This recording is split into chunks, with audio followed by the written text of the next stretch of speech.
ఊరి పెద్దలందరూ కలిసి రామరాజు కుటుంబాన్ని సంక్రాంతి సంబరాలకి ఆహ్వానిస్తారు. కానీ రామరాజు మాత్రం ఏం మొహం పెట్టుకొని అక్కడికి వెళ్ళాలి?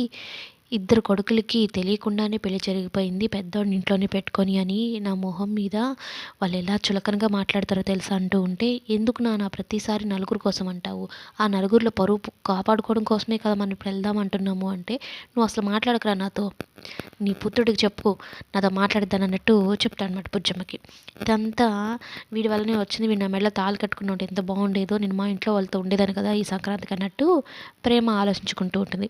మొత్తం మీద బుజ్జమ్మ రామరాజుని బుజ్జమ్మ ఒప్పిస్తుంది. వేదవతి గారు ఒప్పిస్తారనమాట. ఇంక మొత్తం కుటుంబం అంతా కలిసి ఈ సంబరాలకైతే వెళ్తారు. అందరూ సంతోషంగానే వెళ్తారు. కానీ అక్కడే ఒక అపశృతి జరగబోతోందనమాట.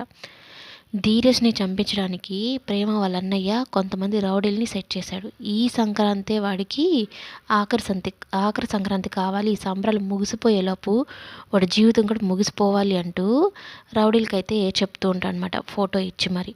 ఎంత కోపంగా ఉంటాడో.